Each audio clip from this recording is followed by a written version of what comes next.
Choosing to embark on the adventure of a lifetime, we set out to explore the famous Highway 1, ready to hit the open road and create memories that would stay with us forever. This trip had been a dream since our younger days, and with savings from my job and a bit of inheritance, we acquired a spacious RV.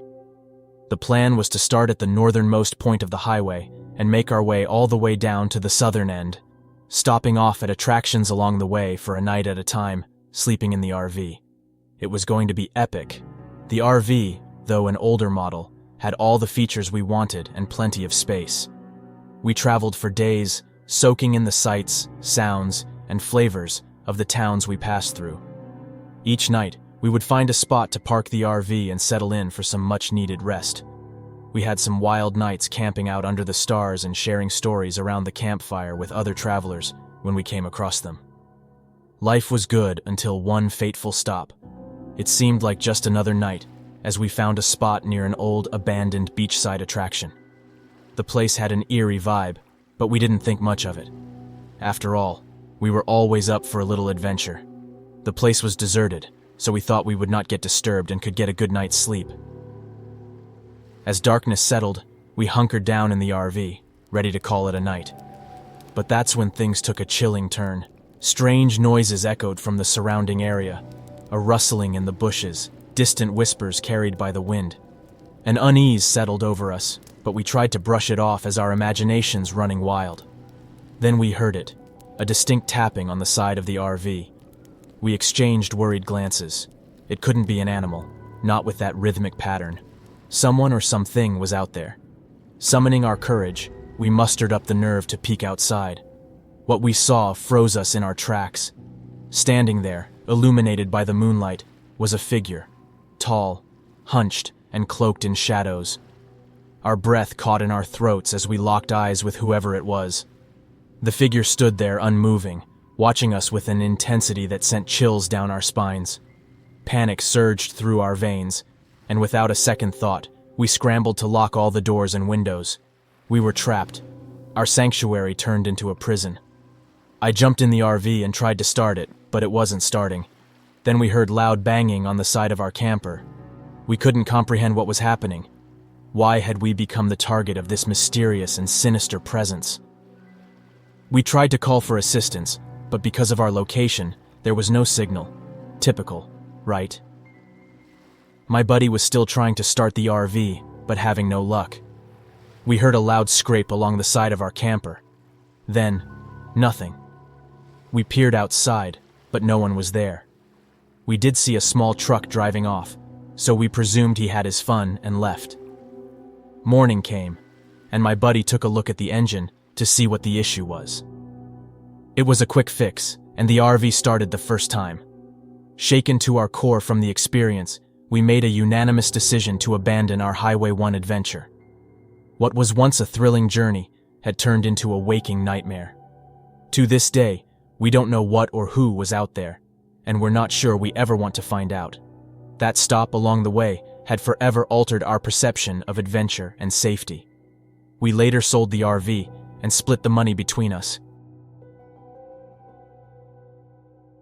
Don't miss out on the bone-chilling thrills. Subscribe now and prepare to be haunted by the horrors that await.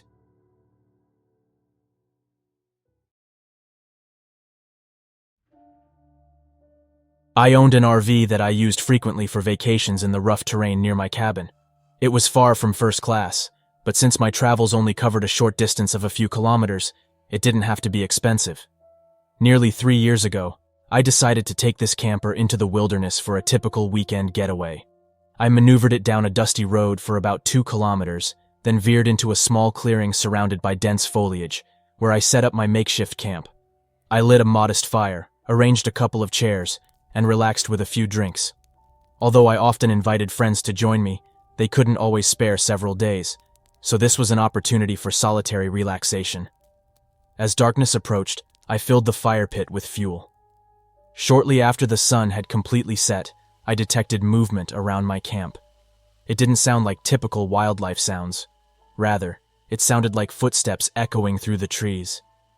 I looked into the darkness in that direction but noticed nothing. This strange event continued for about 20 minutes, with the unsettling feeling of someone wandering into my camp. I extinguished the fire, retreated to the camper, secured it, and periodically scanned the surroundings through the windows for the next hour. And yet, I saw no one. In all my previous trips into the forest, I had never encountered another spirit in my camp, making this a distinctly unnatural experience. The fact that they were walking around in the dark without a flashlight added to my anxiety. Before going to sleep, I carefully checked the locks and, fortunately, enjoyed a peaceful night's rest. The next morning, after coffee and breakfast inside the camper van, I spent a few hours inside before venturing out. Although I had initially planned a more extensive outing, the presence of an unknown person in the vicinity made me feel uneasy about leaving the camper unattended. As a result, I decided to take a short walk.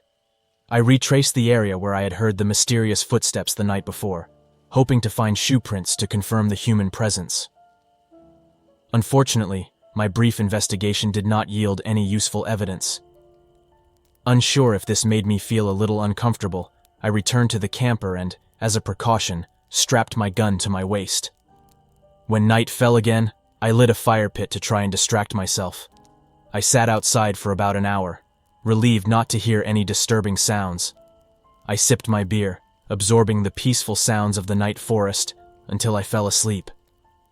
As I stood up to put out the fire, I caught a glimpse of a figure in my peripheral vision, my head snapped up in their direction. Standing among the trees, about 25 feet away, bathed in the dim glow of the fire pit, they watched me silently. It was only a moment before they turned away and disappeared into the darkness.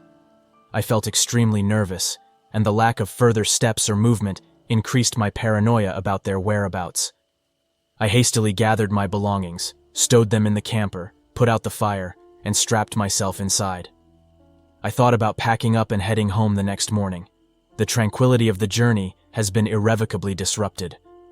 Whoever was lurking in the shadows had visited my camp twice and had remained silent and mysterious on both occasions.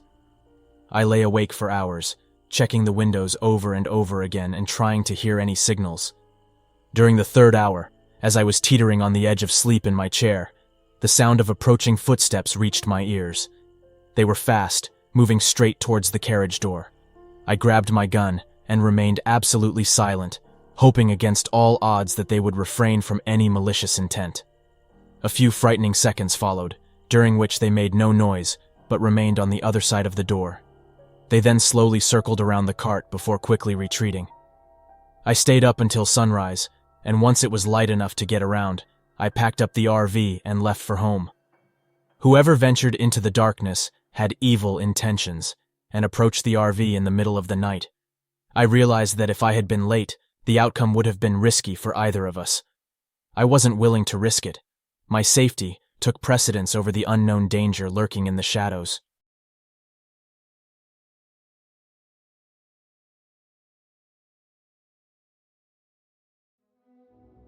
I had always enjoyed the freedom of traveling in my RV, but one night that sense of liberation turned into a bone-chilling encounter I'd never forget. I had parked my RV in a secluded campground far from the city lights, looking forward to a quiet night under the stars. The campsite was deserted, and I relished the peace and solitude.